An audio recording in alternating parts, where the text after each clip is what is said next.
Hey guys, this is Tyler with Secure Team, and today we've got a news story out of Houston, Texas, which is making the rounds throughout the UFO community. And to be honest, we were intrigued, so of course we wanted to hear your thoughts on the footage. On August 12th, Twitter caught on fire with people from all over the Houston area tweeting cell phone captures and images of what appears to be a massive UFO, in the most of genuine use of the term also, in our opinion. Reports were sketchy as to how many images of this thing were taken, but as of today, and from what we have been able to gather across the web, there are 3 confirmed photographs of this object, which were posted onto Twitter from all over the Houston area from different people at different places in Houston. Now, there are a couple of different angles of this object, so we'll go ahead and take a look at the pictures and explain a little bit more about it and see what you think. Just a little note here, this sighting has also been corroborated by other people who have commented on the various Houston news websites stating that they too saw this object in the skies over Houston.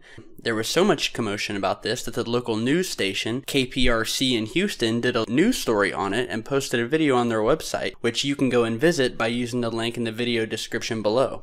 Now here's the first image of the UFO, which you can see seemingly hovering up in the sky to the backdrop of a massive lightning storm that was happening in Houston that night. Now, on a side note, one user on the website Above Top Secret went on to state, and I quote, "I did not see any UFOs unfortunately, but the storms that rolled through West Houston late Monday afternoon, early evening, produced wicked lightning. This really means the lightning was sprawling, extensively branched, wider bolts, and seemed to strike the same areas multiple times over the course of 1 to 2 hours. The clouds were very low, and there was not much wind or rain, but the lightning frequency and intensity was crazy. I am not surprised UFOs were reported," he said, "because the sky was electrified. Plasma strikes galore." End quote. Now, the relevance of the lightning storms go way back to countless other UFO sightings and reports of the well-documented fact that many UFOs are attracted for whatever reason to lightning in our atmosphere.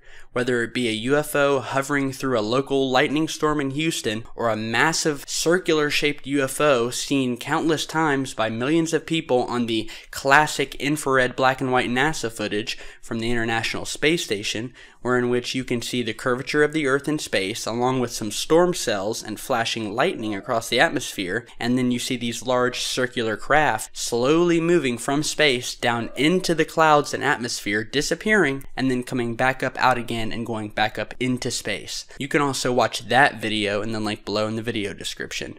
Now in this image, you can see that this object has a definite UFO type shape, with a circular and somewhat shiny centerpiece surrounded by smaller white orbs, also producing their own shiny metallic texture, rather than an LED light bulb as some have said this could be. Personally, from what we can see, this does not look like an LED rigged kite or remote control drone. The orbs composed of this UFO are more of a type of dull shininess and produce their own glow, rather than the ultra-bright LED bulbs, which make a pretty distinct image and color, such as the LED kites seen here. And in the other image of this UFO, seen here, which was taken from a different location in Houston, we see the same, or at least a similar object, in a more of a stationary horizontal position. Notice its metallic texture and dull shine, unlike the ultra-bright blinking or glow of LED lights. Now, as far as we're concerned, this is one of the more concrete and credible UFO sightings we've seen in the past couple of years. The object had to have been much larger than a kite or a remote control drone, as it was seen at the same time by people across a 20-mile span, all of which were seeing and being able to photograph the same object. As always, we'll let you decide, but we think we've got a keeper here and that this is a great UFO sighting to add to the collection. As always, I am Tyler with Secure Team. Be sure to share, subscribe, and check back because we are definitely looking out for truth seekers like you and all over the globe. Stay safe, guys.